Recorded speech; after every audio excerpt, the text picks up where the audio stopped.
শান্তশিষ্ট স্বভাবের মেয়ে রূপা রান্নাঘরে চা করার সময় কিছু চিন্তা ভাবনা করছিল।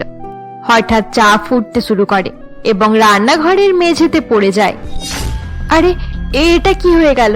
তাড়াতাড়ি পরিষ্কার করে ফেলতে হবে, না হলে মা জানতে পারলে বিপদ হয়ে যাবে। রূপা তাড়াতাড়ি রান্নাঘর পরিষ্কার করছিল। এমন সময় সেখানে তার মা আরতি চলে আসে এবং তাকে একটি থাপ্পড় মারে। তুই কি মনে করেছিস আমি জানতে পারবো না? আমার সাথে চালাকি করার চেষ্টা করিস না। আসলে মা, ভুল করে চা পড়ে গেল। আমি ভালো করেই জানি তুই ইচ্ছে করে আমাদের ক্ষতি করতে চাস। না মা, আমি ইচ্ছে করে করিনি। আমি নিজের বাড়িতে ক্ষতি করার চেষ্টা কেন করব? নিজের বাড়ি মানে? এটাকে নিজের বাড়ি মনে করার চেষ্টাও করিস না। আমি ভালো করেই জানি তুই এই বাড়িটা দখল করতে চাইছিস। না মা, আমি সেটা বলতে চাইনি। আরতি রূপাকে বকাঝকা করছিল। এমন সময় আরতির ছোট মেয়ে শিল্পা সেখানে চলে আসে। শিল্পা খুবই মডার্ন মেয়ে ছিল।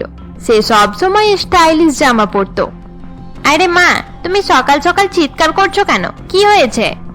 এই দেখ, রূপা রান্নাঘরে চা ফেলে দিয়েছে। সে প্রত্যেক দিনই ইচ্ছে করে আমাদের ক্ষতি করতেই থাকে। মা, তুমি তো ভালো করেই জানো রূপা কোনো কাজ ভালোভাবে করতে পারে না, তাহলে তুমি তার কাজ থেকে আশা রাখো কেন? মা, এবারের মতো আমাকে ক্ষমা করে দাও।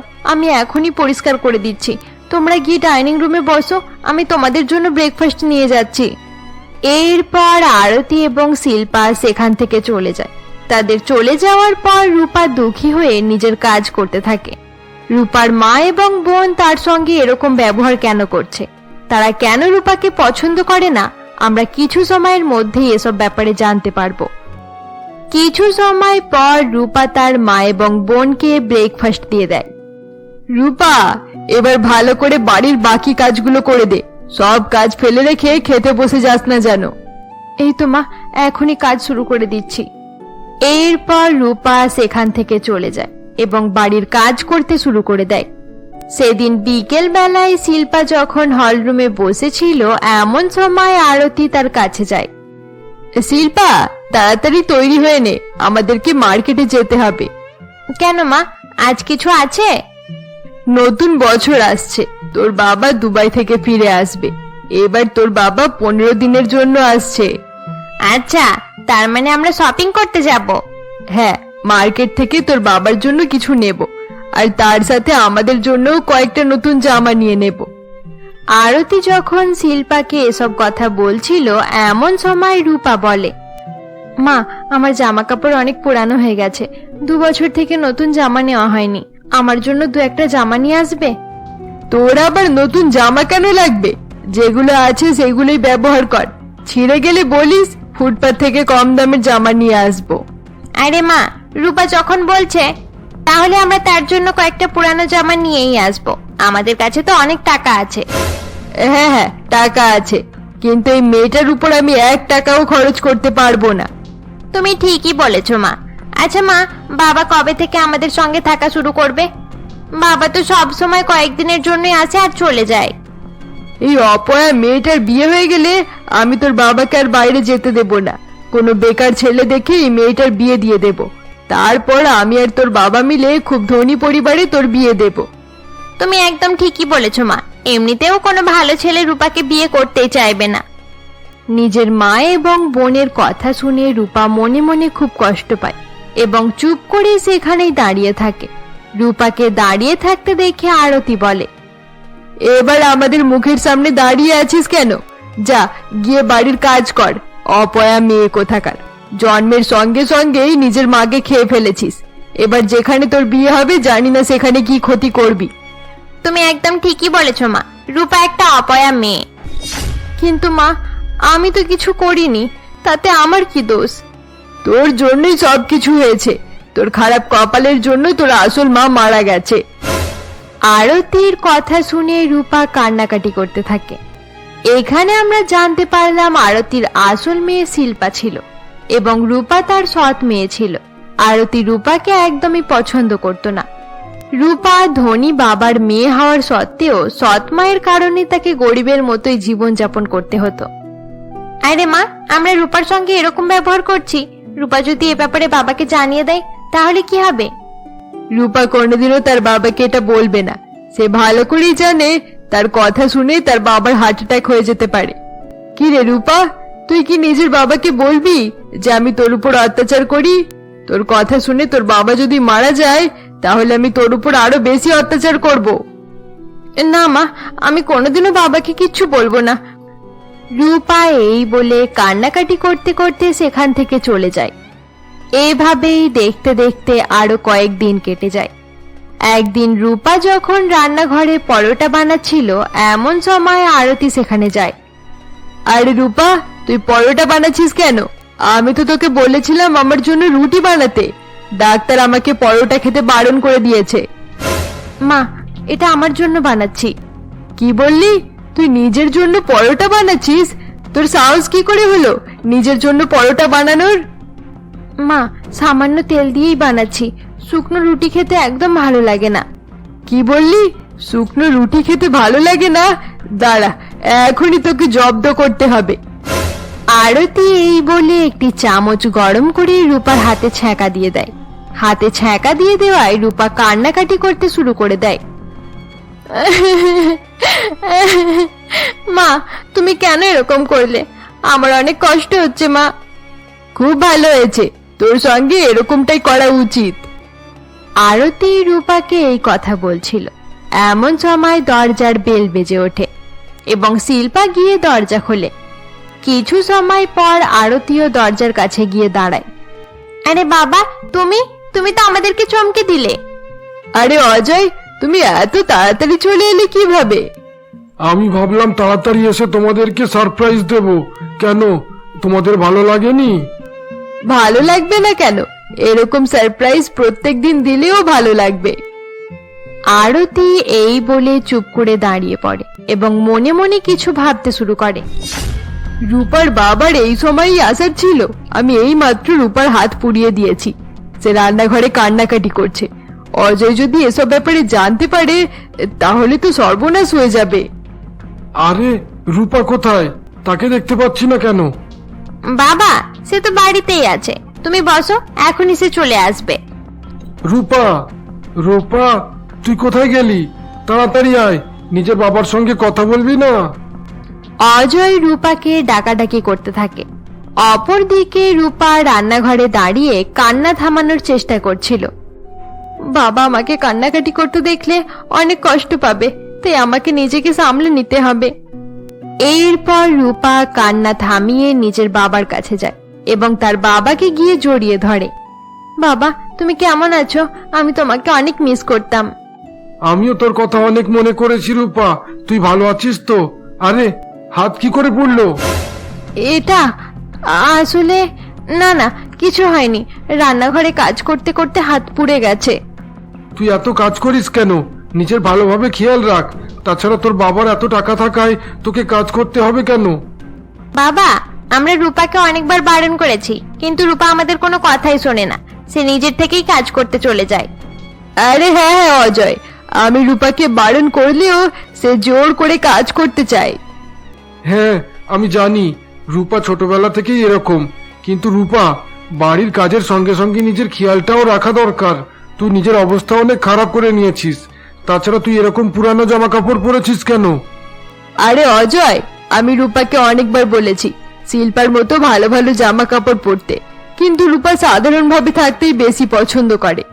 হ্যাঁ বাবা, আমরা যখনই শপিং করতে যাই দিদি সেখান থেকে এরকম টাইপেরই জামা কাপড় নেয়। নতুন ফ্যাশনের জামা কাপড় ব্যবহারই করে না। আরে রূপা, আজকালকার সময় চেঞ্জ হয়ে গেছে, একটু ভালোভাবে থাকার চেষ্টা কর।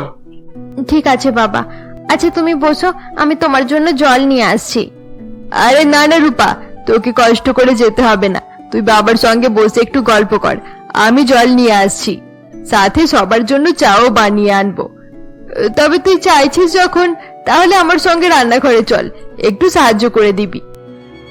এরপর রূপা আরতির সঙ্গে রান্নাঘরে চলে যায়।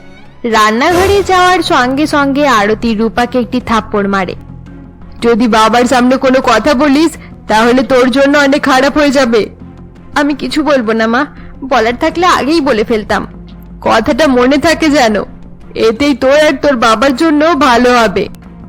এরপর সেদিন রাতের বেলা রূপা যখন ঘুমিয়ে পড়ে এমন সময় আরতি একটি ব্যাগ নিয়ে রূপার রুমে আসে। রূপা, এই ব্যাগের মধ্যে কয়েকটা জামা কাপড় আছে। যতদিন পর্যন্ত তোর বাবা এখানে থাকবে ততদিন পর্যন্ত এইসব জামা কাপড় পরবি। আমি চাই না তোর বাবা দেখুক যে আমি তোকে খারাপ ভাবে রেখেছি। আচ্ছা, তার মানে তুমি আগে থাকতেই আমার জন্য জামা কাপড় কিনে রেখেছিলে? হ্যাঁ, আমরা জানতাম তোর বাবা আসবে, কিন্তু এভাবে হঠাৎ করে চলে আসবে এটা জানতাম না, তাই জামা কাপড় দিতে দেরি হয়ে গেল। আরতি এই বলে সেখান থেকে চলে যায়। পরের দিন থেকে রূপা ভালো ভালো জামা কাপড় পরতে শুরু করে। এই সঙ্গে আরতি এবং শিল্পা তার সঙ্গে ভালো ব্যবহারও করত। একদিন সকালে রূপা যখন বাড়ি পরিষ্কার করছিল এমন সময় আরতি সেখানে যায়। আরে রূপা, তুই বাড়ি পরিষ্কার করছিস কেন? বাড়ি পরিষ্কারের কাজ তো শিল্পার। আরে মা, আমি এইমাত্র বাড়ি পরিষ্কার করতেই যাচ্ছিলাম, কিন্তু দিদি আমার আগেই কাজ করতে শুরু করে দিয়েছে। আচ্ছা ঠিক আছে, তুই তাড়াতাড়ি নিজের কাজ করতে শুরু করে দে। রূপা, যা তুই গিয়ে একটু রেস্ট কর। আরে বাহ, মনে হচ্ছে দুই বোনের মধ্যে অনেক মিল আছে, তাই একে অপরের কাজ করে দিচ্ছে। তোমাকে আর কি বলবো অজয়, রূপা সব কাজ নিজেই করতে চায়।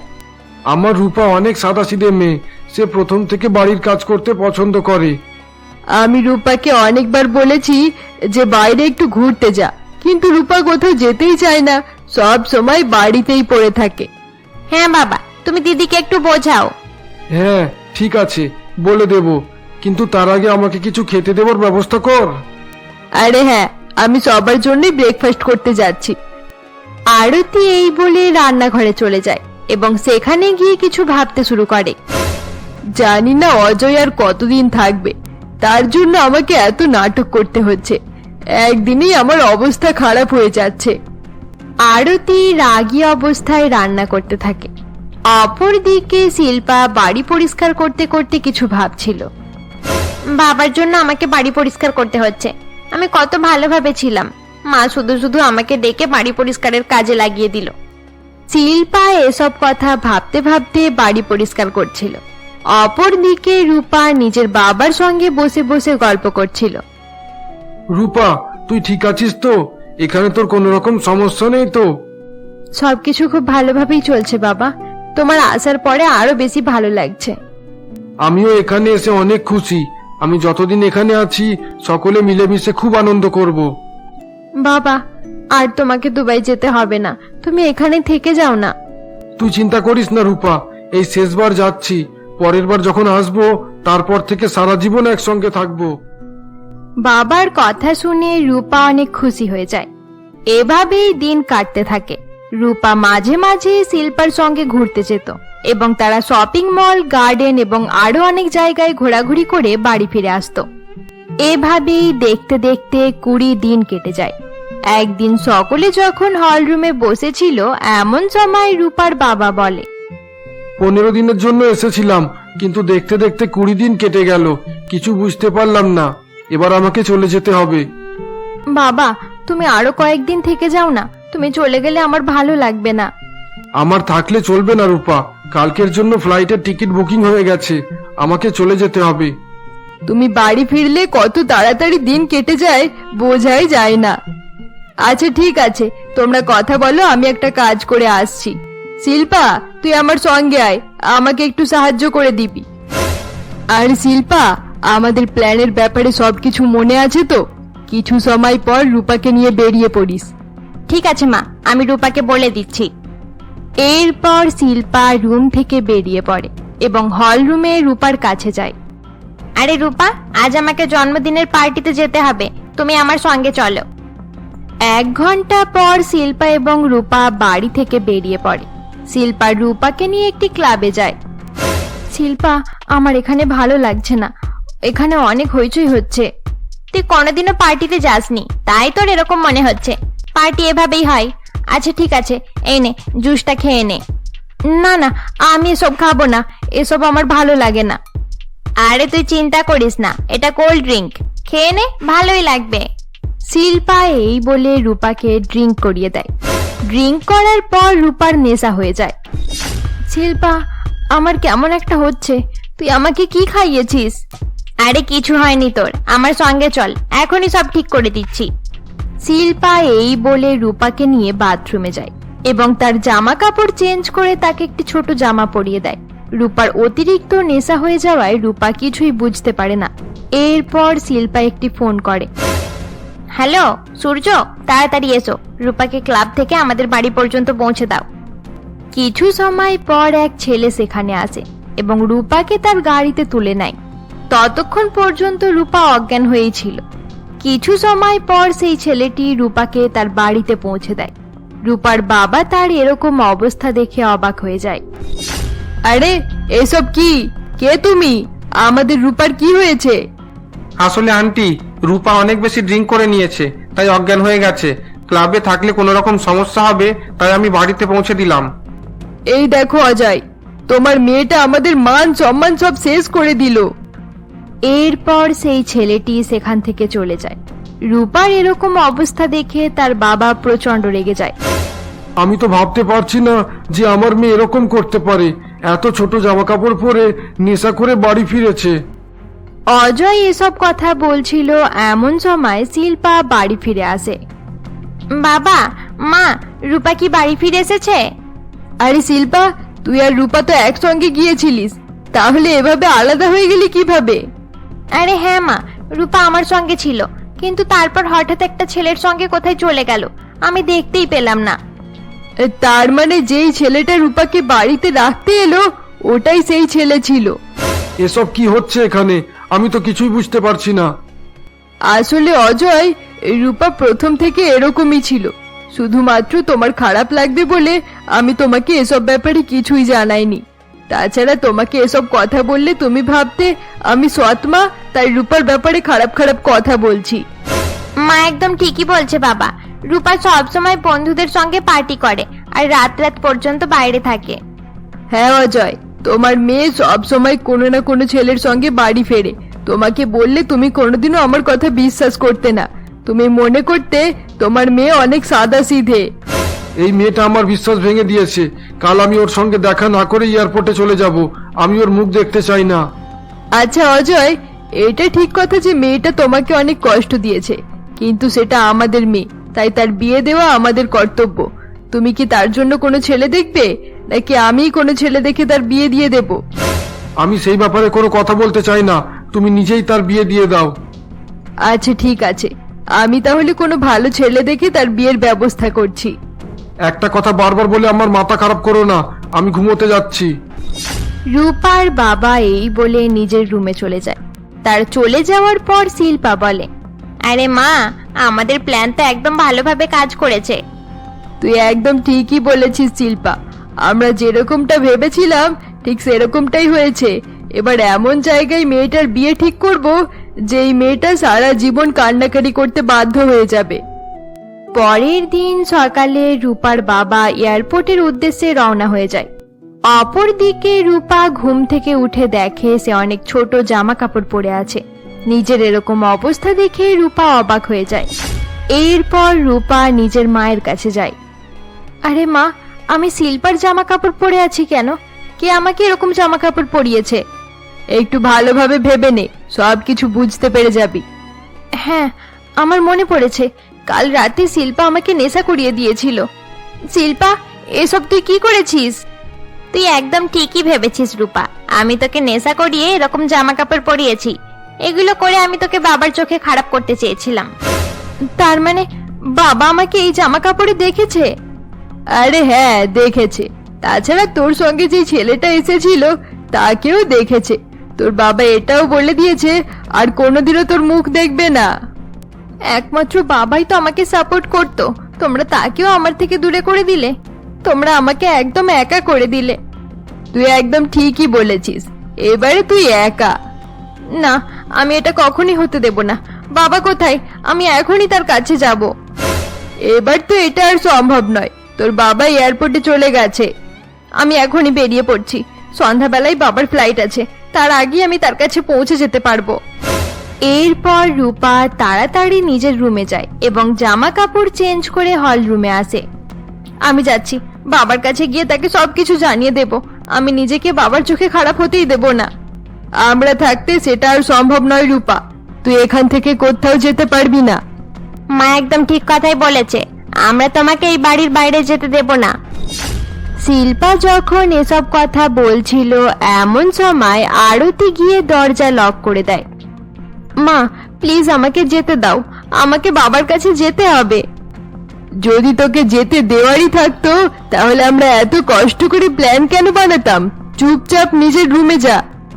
না, আমি বাবার সঙ্গে দেখা করব, তার সঙ্গে কথা বলবো। রূপার কথা শুনে আরতি তাকে একটি জোরে থাপ্পড় মারে এবং বাড়ির কাজ করতে বলে। এরপর রূপা কান্নাকাটি করতে করতে বাড়ির কাজ করতে শুরু করে। এরই মধ্যে রূপা বারবার নিজের বাবাকে ফোন করতে থাকে, কিন্তু তার বাবা প্রচন্ড রেগে থাকায় তার ফোন রিসিভই করে না। বাবা তুমি কেন আমার উপরে রেগে আছো? প্লিজ আমার ফোনটা তোলো, তোমাকে অনেক কিছু বলার আছে। এভাবেই দেখতে দেখতে কয়েকদিন কেটে যায়, কিন্তু রূপার বাবা তার ফোন রিসিভ করে না। এরকমই একদিন রূপা যখন বাড়ির কাজ করছিল এমন সময় তার সৎ মায়ের ফোনে বাবার ফোন আসে। মা তুমি বাবাকে আমাকে ফোন করার জন্য বলো না। রূপা বারবার তার মাকে অনুরোধ করতে শুরু করে, কিন্তু তার মা ইশারা করে তাকে চুপ করতে বলে। এরপর রূপা বাধ্য হয়ে তার মায়ের হাত থেকে ফোন কেড়ে নিয়ে কথা বলতে শুরু করে দেয়। হ্যালো বাবা, তুমি যেরকম ভাবছো সেরকম কিছুই নয়, আসলে সেদিন। রূপা কিছু বলতে যাচ্ছিল এমন সময় তার বাবা ফোন কেটে দেয়। অপরদিকে আরতির হাত থেকে ফোন কেড়ে নেওয়ায় সে প্রচন্ড রেগে যায়। আমার হাত থেকে ফোন কেড়ে নেওয়ার সাহস কি করে হলো তোর? তোর কি মাথা খারাপ হয়ে গেছে? মা প্লিজ বাবাকে আমার সঙ্গে কথা বলতে বলো। তোর বাবা আর কোনোদিনও তোর সঙ্গে কথা বলবে না। তুই যাই করে নে, তাতে কোনো লাভ হবে না। আরতি এই বলে রূপাকে জোরে ধাক্কা দিয়ে মেঝেতে ফেলে দেয়। রূপা মেঝেতে বসে কান্নাকাটি করতে থাকে। এভাবেই দেখতে দেখতে আরো কয়েকদিন কেটে যায়। রূপা সবসময় বাড়ির কাজ করত এবং দুঃখী হয়ে বসে থাকত। এরকমই একদিন, আরে মা অনেক দিনই তো হয়ে গেল, তুমি কি রূপার বিয়ের জন্য কোনো ছেলে দেখেছো? আমি তোকে বলবোই ভাবছিলাম, রূপার জন্য একটা ছেলে দেখা হয়ে গেছে। আরে এটা তো খুব ভালো কথা, এবার তাড়াতাড়ি তার বিয়ে দিয়ে এই বাড়ি থেকে তাকে তাড়িয়ে দাও। কিন্তু মা রূপা কি বিয়ের জন্য রাজি হবে? সে যদি বিয়ে করার জন্য রাজি না হয় তাহলে আমি তাকে ছাড়বো না। আরতি এবং শিল্পা যখন কথা বলছিল রূপা তখন সেখানে বাড়ি পরিষ্কার করছিল। রূপা তাদের কথা শুনে নেয় কিন্তু কোনো উত্তর দেয় না। মা দেখো না, বিয়ের কথা শোনার পর রূপা খুশি হয়নি। সে খুশি হোক আর নাই হোক তাতে আমার কিচ্ছু যায় আসে না। আচ্ছা মা, ছেলেটা কি করে? শুনেছি ছেলেটা কোনো বিজনেস টিজনেস করে। তার বাবা মা কেউ নেই, একাই থাকে আর একাই খায়। রূপার বিয়েতে আমি কোনো রকম টাকা খরচ করব না, তাই মন্দিরেই তার বিয়ে দিয়ে দেব। 2 দিন পর আরতি এবং শিল্পা রূপাকে সাজিয়ে একটি মন্দিরে নিয়ে যায়। সেখানে এক ছেলে বর সেজে দাঁড়িয়েছিল। আরে মা, এটাই কি রূপার বর বিক্রম? হ্যাঁ, এটাই বিক্রম। আরে জিজু কেমন আছো? আমার দিদিকে তোমার পছন্দ হয়েছে তো? হ্যাঁ, তোমার দিদিকে আমার অনেক পছন্দ হয়েছে, কিন্তু একবার তোমার দিদিকেও জিজ্ঞাসা করে নাও সে আমাকে পছন্দ করেছে কিনা। আরে হ্যাঁ জিজু, আমার দিদি তোমাকে অনেক পছন্দ করেছে। আসলে আমি ঠেলা গাড়িতে ফল বিক্রি করি, তাই একবার জিজ্ঞাসা করে নিলাম। বিক্রমের কথা শুনে রূপা অবাক হয়ে দাঁড়িয়ে থাকে। রূপা দুঃখী হয়ে তার মা এবং বোনের দিকে তাকিয়েছিল। অপরদিকে আরতি এবং শিল্পা রূপার দিকে তাকিয়ে হাসাহাসি করতে থাকে। আরে রূপা, তুমি দুঃখী হয়ে গেলে কেন? তুমি যদি এই বিয়েতে রাজি না হয়ে থাকো তাহলে বলে দাও, আমি তোমাকে জোর করব না। রূপার এত সাহস নেই। তাছাড়া তুমি অনেক ভালো ছেলে, তাই রূপাকে তোমার সঙ্গে বিয়ে করতেই হবে। আসলে রূপা, ছোটবেলাতেই আমি বাবা মাকে হারিয়ে ফেলেছি। তারপর থেকে অনেক কষ্টে জীবন কাটিয়েছি, এখনো আমাকে অনেক পরিশ্রম করতে হয়। তুমি যদি আমাকে বিয়ে করতে চাও তবেই আমি তোমাকে বিয়ে করব। বিক্রমের কথা শুনে রূপা কিছু সময় পর্যন্ত চিন্তা করতে থাকে। এরপর রূপা বলে, আমি তোমাকে বিয়ে করার জন্য রাজি আছি বিক্রম। এবার নাটক করা বন্ধ কর রূপা। তুই রাজি থাক বা না থাক তাতে আমাদের কিচ্ছু যায় আসে না। পণ্ডিত মশাই, আপনি তাড়াতাড়ি বিয়েটা পড়িয়ে দিন। আরতি এবং শিল্পার কথা শুনে বিক্রম বুঝতে পেরে গিয়েছিল যে তারা রূপাকে পছন্দ করে না। এরপর বিক্রম এবং রূপার বিয়ে হয়ে যায়। বিয়ের পর বিক্রম রূপাকে সঙ্গে নিয়ে তার বাড়ি ফিরে যায়। বিক্রম একটি ছোট বাড়িতে থাকতো। রূপা, এটাই আমাদের বাড়ি। আমি অনেক পরিশ্রম করব এবং একদিন তোমার জন্য অনেক ভালো বাড়ি বানাবো। ছোট তাতে কি হয়েছে, তোমার বাড়ি আছে, এটাই যথেষ্ট। আচ্ছা রূপা, আমি দেখলাম তোমার মা এবং বোন তোমার সঙ্গে অনেক খারাপ ব্যবহার করে, এরকম কেন? কারণ তারা আমার সৎ মা আর সৎ বোন। আমি কোনোদিনও তাদের কাছ থেকে ভালোবাসা পাইনি। আচ্ছা, এই কারণে তারা আমার সঙ্গে তোমার বিয়ে দিয়ে দিল? তুমি এমন মেয়ে, অনেক ভালো ছেলের সঙ্গে তোমার বিয়ে হতে পারতো। একটা কথা বলবো রূপা, তোমার ফটো দেখার সঙ্গে সঙ্গে আমি তোমাকে ভালোবেসে ফেলেছিলাম। আমি তোমাকে অনেক হাসি খুশি রাখার চেষ্টা করব। আচ্ছা ঠিক আছে বিক্রম, ধীরে ধীরে সব হয়ে যাবে। এভাবেই দেখতে দেখতে কয়েকদিন কেটে যায়।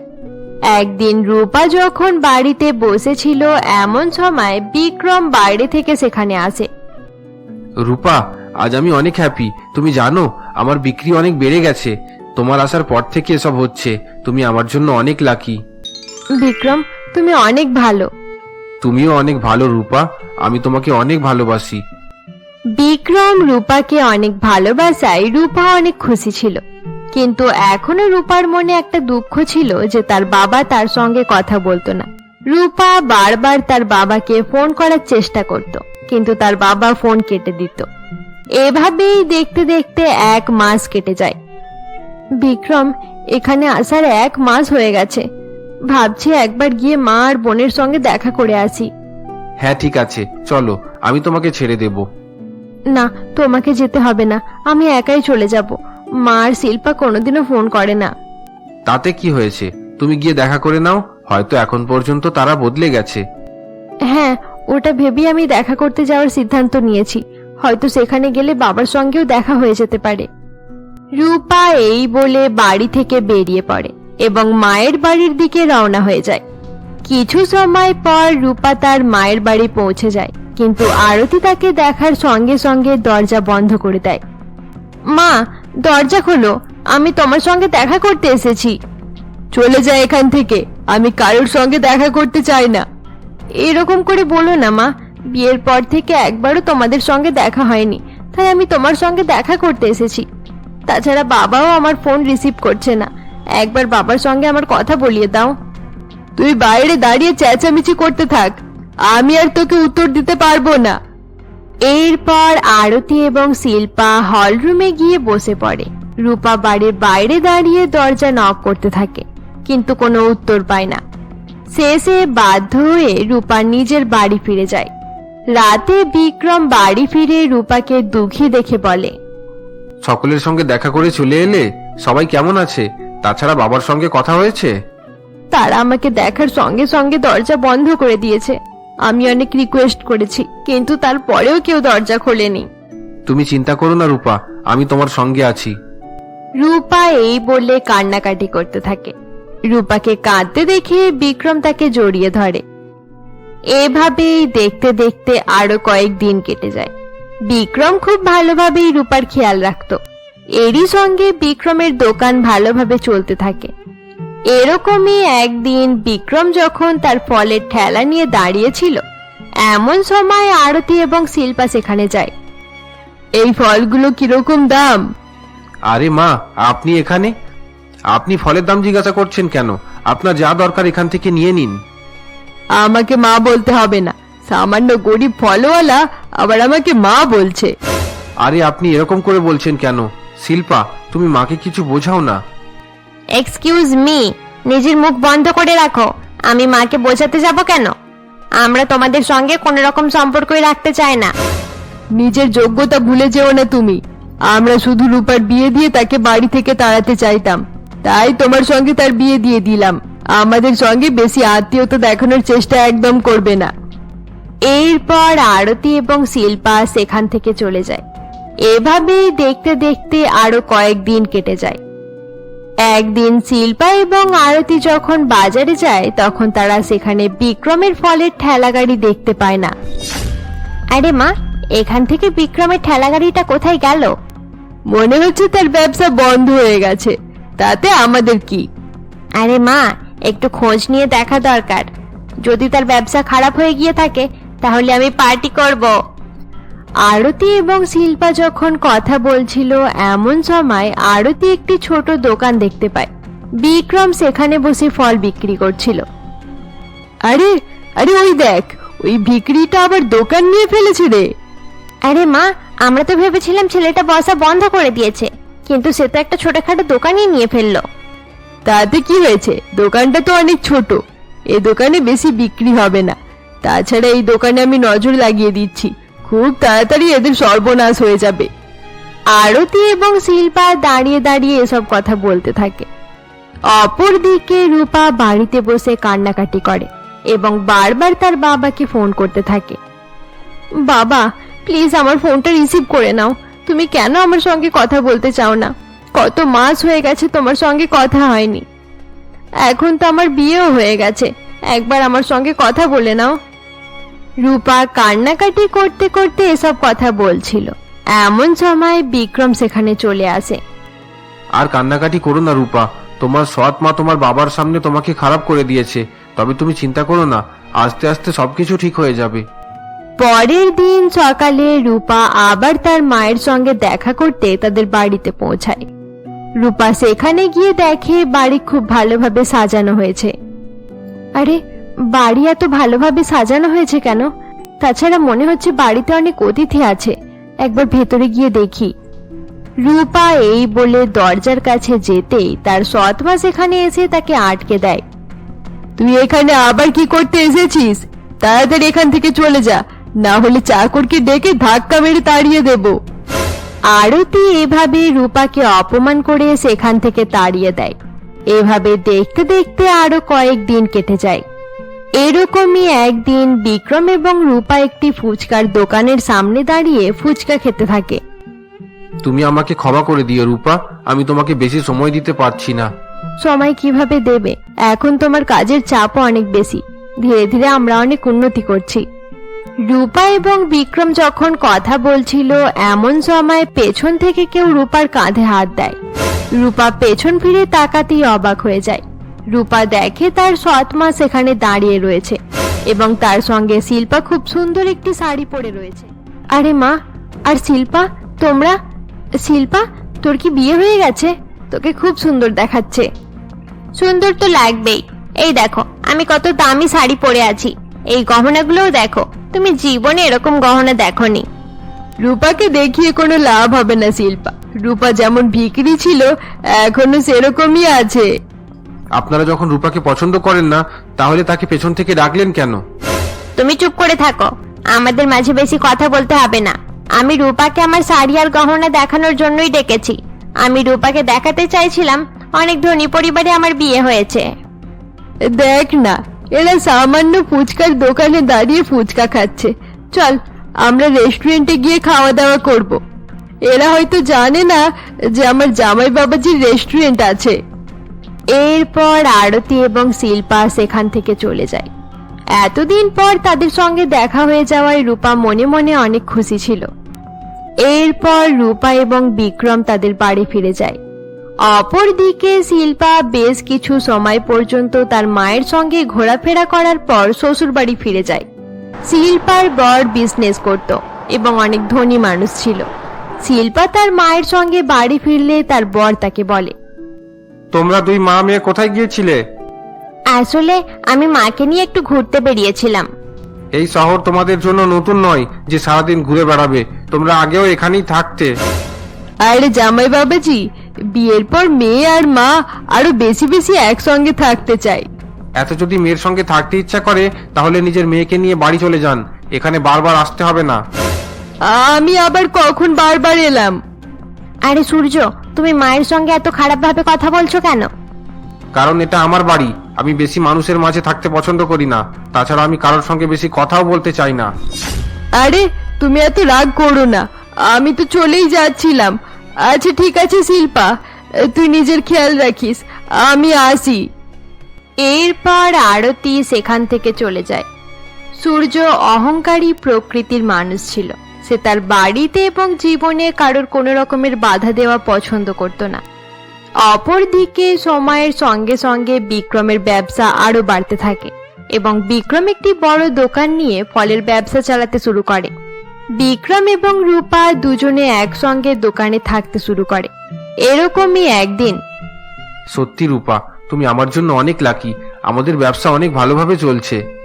খুব ভালো কথা, আমার জন্য তোমার লাভ হয়েছে শুনে খুব ভালো লাগলো। এতদিন পর্যন্ত শুধু আমি সবার জন্য অপয়া হয়েছিলাম। তুমি এরকম করে বলো না রূপা, আমি তোমাকে থ্যাংক ইউ বলতে চাই। কয়েকদিন পর তোমাকে ভালো জায়গায় ঘুরতে নিয়ে যাব। রূপা এবং বিক্রম নিজেদের দোকানে বসে কথা বলছিল। অপরদিকে শিল্পার স্বামী কাজে অতিরিক্ত ব্যস্ত থাকার কারণে শিল্পাকে সময় দিতে পারত না। এরকমই একদিন শিল্পা যখন তার মায়ের সঙ্গে ফোনে কথা বলছিল, মা তুমি জানো সূর্য আজকাল এত বেশি ব্যস্ত থাকে কাজে যে আমার সঙ্গে বেশি কথাও বলে না। হ্যাঁ, তাতে কি হয়েছে? তোর বর বেশি রোজগার করবে, তবেই তো তুই ভালো করে খরচ করতে পারবি। কিন্তু মা, এভাবে স্বামী স্ত্রীর সম্পর্ক কিভাবে চলবে? মাঝে মাঝে 2-3 দিন পর্যন্ত বাড়িতেও আসে না। ওসব নিয়ে তুই চিন্তা করিস না শিল্পা, মাসের পর মাস বাড়িতে না এলেও চলবে, কিন্তু টাকা যেন ঠিক সময় বাড়িতে চলে আসে। এই পৃথিবীতে টাকাটাই সবকিছু। হ্যাঁ, টাকার তো অভাব নেই। আচ্ছা ঠিক আছে মা, আমি তোমার সঙ্গে পরে কথা বলবো, এখন ফোন রাখছি। শিল্পা বুঝতে পেরে গেছিল তার মায়ের সঙ্গে কথা বলে কোনো লাভ হবে না, তার মা শুধু টাকাই পছন্দ করে। শিল্পা তার স্বামীর কাছ থেকে ভালোবাসা পেতে চাইছিল, কিন্তু সূর্য তাকে একটু সময় দিত না। সেদিন রাতের বেলা শিল্পা যখন হলরুমে বসেছিল, এমন সময় সূর্য ড্রিঙ্ক করে বাড়ি ফিরে আসে। আরে তুমি চলে এসেছো? এত লেট করলে কেন? রাত 1টা বেজে গেছে। রাত 1টা বেজে গেছে, তাতে কি হয়েছে? আরে তোমার শরীর থেকে তো অনেক দুর্গন্ধ আসছে, তুমি এত বেশি নেশা করেছো কেন? শিল্পার কথা শুনে সূর্য প্রচন্ড রেগে যায় এবং তাকে জোরে একটি থাপ্পড় মেরে দেয়। সূর্যের এরকম ব্যবহার দেখে শিল্পা কান্নাকাটি করতে শুরু করে দেয়, কিন্তু সূর্য তার দিকে গুরুত্ব না দিয়ে ঘুমানোর জন্য নিজের রুমে চলে যায়। আমি কত আশা করে সূর্যের সঙ্গে বিয়ে করেছিলাম, কিন্তু আমার সব আশা শেষ হয়ে গেল। সূর্যের কাছে অনেক টাকা আছে, কিন্তু তারপরেও তার সঙ্গে বিয়ে করে আমি সুখী নেই। এভাবেই দেখতে দেখতে আরো 2 মাস কেটে যায়। সূর্য বেশিরভাগ সময় বাড়ি ফিরতো না। সূর্য যখনই বাড়ি ফিরতো, নেশা করা অবস্থায় ফিরতো। অপরদিকে বিক্রম আরো বেশি উন্নতি করে নিয়েছিল। বিক্রম একটি বড় বাড়ি এবং গাড়িও কিনে ফেলে। এইরকমই একদিন বিক্রম এবং রূপা তাদের নিজের গাড়ি করে শপিং মলে ঘুরতে যায়। আরে বিক্রম, বিয়ের পর থেকে তুমি প্রথমবার আমাকে শপিং মলে নিয়ে এলে। আরে হ্যাঁ রূপা, এই জায়গাটা আমি পরে ঘুরতে আসার জন্য রেখে দিয়েছিলাম। আমি ভেবে নিয়েছি আজ তোমাকে অনেক শপিং করাবো। এরপর বিক্রম এবং রূপা শপিং মলে ঘুরতে ঘুরতে অনেক কিছু কেনাকাটা করে নেয়। শপিং করা হয়ে গেলে তারা একটি রেস্টুরেন্টে গিয়ে খাওয়া দাওয়া করতে শুরু করে। আরে রূপা, রাত 10টা বেজে গেছে, ঘোরাফেরা করতে করতে বুঝতে পারলাম না। সত্যি আজ আমরা অনেক এনজয় করলাম। তুমি একদম ঠিকই বলেছো বিক্রম। আচ্ছা চলো এবারে বাড়ি ফিরে যাই। এরপর বিক্রম এবং রূপা নিজেদের গাড়ি করে বাড়ির দিকে যেতে থাকে। বিক্রম গাড়ি চালিয়ে যাচ্ছিল, এমন সময় রূপা তাকে দাঁড়াতে বলে। আরে বিক্রম, ওই দেখো আইসক্রিমের দোকান, আমি আইসক্রিম খাবো, তুমি ওই দোকান থেকে আমার জন্য আইসক্রিম নিয়ে এসো। এরপর বিক্রম গাড়ি থেকে নেমে রাস্তার অপর প্রান্তে আইসক্রিমের দোকানে চলে যায়। রূপাও গাড়ি থেকে বেরিয়ে এদিক সেদিক হাঁটতে শুরু করে। রূপা হাঁটাচলা করছিল, এমন সময় একজনের সঙ্গে তার ধাক্কা হয়ে যায়। আরে শিল্পা, এত রাতে তুই এখানে? তাছাড়া তোর মাথায় আঘাত কিভাবে লাগলো? রূপা, আমাকে বাঁচিয়ে নাও, বাঁচাও আমাকে। বিক্রম, তাড়াতাড়ি এখানে এসো। রূপার ডাক শুনে বিক্রম তাড়াতাড়ি তার কাছে চলে আসে। আরে শিল্পা এখানে? শিল্পার কি হয়েছে? বিক্রম চলো, আগে আমরা শিল্পাকে নিয়ে আমাদের বাড়িতে যাই, তারপর সবকিছু জানা যাবে। এরপর বিক্রম এবং রূপা শিল্পাকে নিয়ে তাদের বাড়ি চলে যায়। আরে কি হয়েছে শিল্পা, তুই এত ভয় পাচ্ছিস কেন? তোকে দেখে মনে হচ্ছে কেউ তোকে মারধর করেছে। আমাকে ক্ষমা করে দাও রূপা, আমি অনেক খারাপ ছিলাম। আমি ভেবেছিলাম ধনী হওয়াই সবকিছু। আরে শিল্পা, কি হয়েছে সেটা বলো।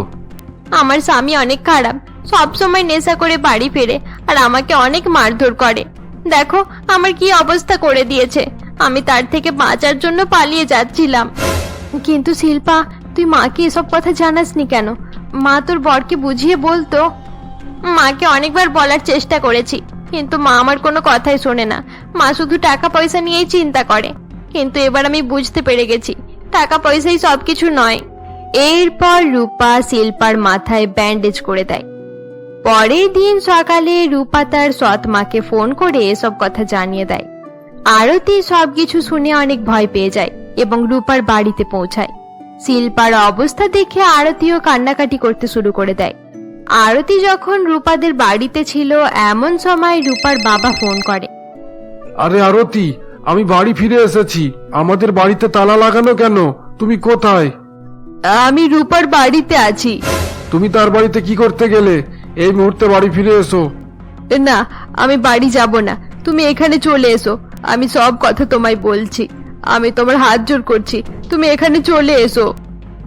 আরতির কথা শুনে অজয়ের ইচ্ছে না থাকার সত্ত্বেও সে রূপাদের বাড়িতে আসে। নিজের বাবাকে সামনে দেখে রূপার চোখ জলে ভরে আসে। আমাকে ক্ষমা করে দাও অজয়। আমি তোমাকে তোমার মেয়ের থেকে দূরে করে দিয়েছিলাম, তাই আমার নিজের মেয়ের সঙ্গে আজ খারাপ ব্যবহার হচ্ছে। এরপর আরতি অজয়কে সমস্ত কথা জানিয়ে দেয়। আরতির কাছ থেকে সবকিছু শোনার পর অজয় অনেক দুঃখী হয়ে যায়। আমাকে ক্ষমা করে দে রূপা, আমি তোর উপর বিশ্বাস করলাম না। এতদিনে একবারের জন্যও তোর সঙ্গে কথা বললাম না। হ্যাঁ রূপা, আমাদেরকে ক্ষমা করে দে। আমরা জানি আমরা অনেক বড় অপরাধ করেছি। তোমরা এভাবে ক্ষমা চেও না, আমি তোমাদের উপর রেগে নেই। আমাদের পরিবার একসঙ্গে আছে, এটাই আমার জন্য অনেক। এরপর অজয় এবং বিক্রম সূর্যের কাছে যায় এবং তাকে নেশামুক্ত করার জন্য সেন্টারে ভর্তি করিয়ে দেয়। কয়েকদিনের মধ্যেই সূর্যের নেশা বন্ধ হয়ে যায়। এরপর থেকে সকলে সুখে শান্তিতে নিজেদের জীবন কাটাতে শুরু করে। বন্ধুরা, আমাদের গল্পের সিরিজ এখানেই শেষ করা হলো। গল্পটি ভালো লেগে থাকলে অবশ্যই কমেন্ট করে জানিও। আর এরকমই গল্প আরো দেখতে আমাদের চ্যানেলকে সাবস্ক্রাইব করতে ভুলবে না।